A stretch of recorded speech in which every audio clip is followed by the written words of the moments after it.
Assalamualaikum warahmatullahi wabarakatuh. Puji dan syukur saya panjatkan kepada Allah Subhanahu wa Ta'ala yang telah memberikan kenikmatan, kesehatan, dan juga hidayah pada pertemuan kali ini. Kepada yang terhormat Buning Emi selaku guru bahasa Indonesia dan juga teman-teman kelas 11 MIPA 2 yang saya cintai. Sebelumnya perkenalkan, nama saya Desma Alseka dari kelas 11 MIPA 2. Hadirnya saya di sini, saya akan memberikan informasi berupa ceramah mengenai generasi Z pada masa depan. Seperti yang kita ketahui, generasi Z seringkali menjadi topik hangat bagi kalangan masyarakat awam.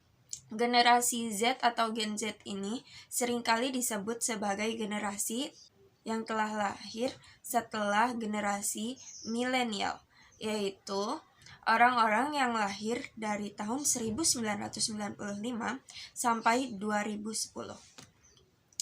Umumnya, generasi Z ini seringkali disebut sebagai I generation atau generasi internet, di mana generasi ini selalu terhubung dengan dunia maya dan juga selalu memanfaatkan sesuatu mengenai teknologi.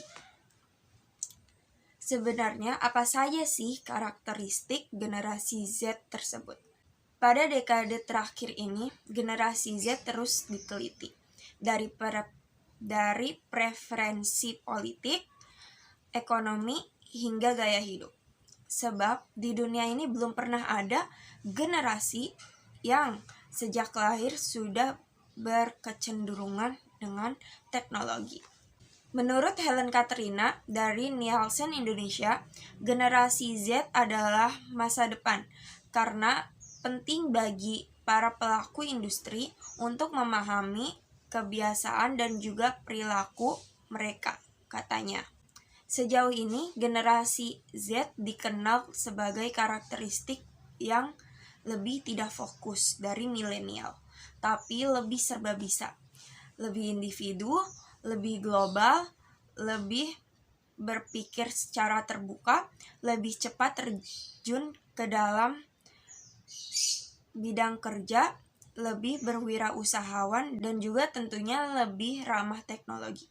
Generasi Z adalah generasi paling berpengaruh, unik, dan juga beragam dari yang pernah ada, kata Connor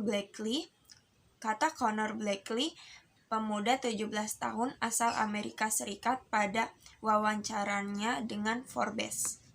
Menurut Blakely, kebanyakan perusahaan kini sering menyamakan generasi Z dengan generasi milenial.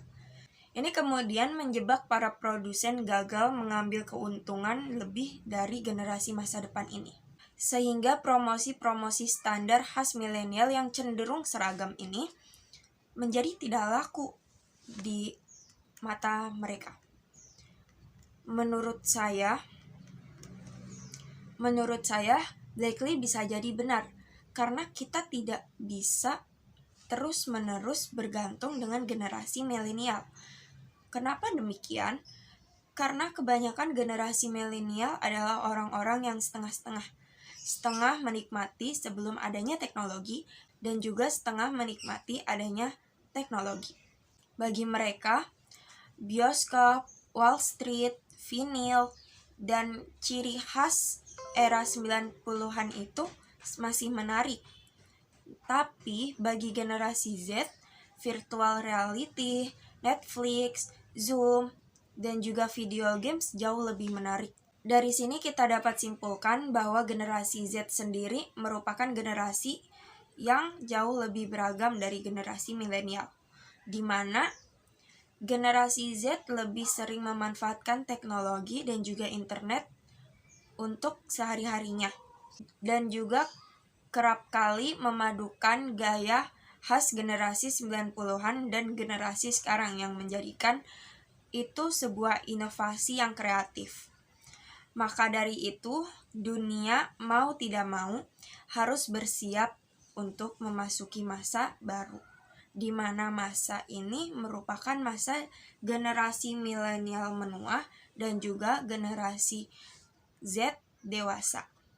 Terima kasih, sekian dari saya. Wassalamualaikum warahmatullahi wabarakatuh.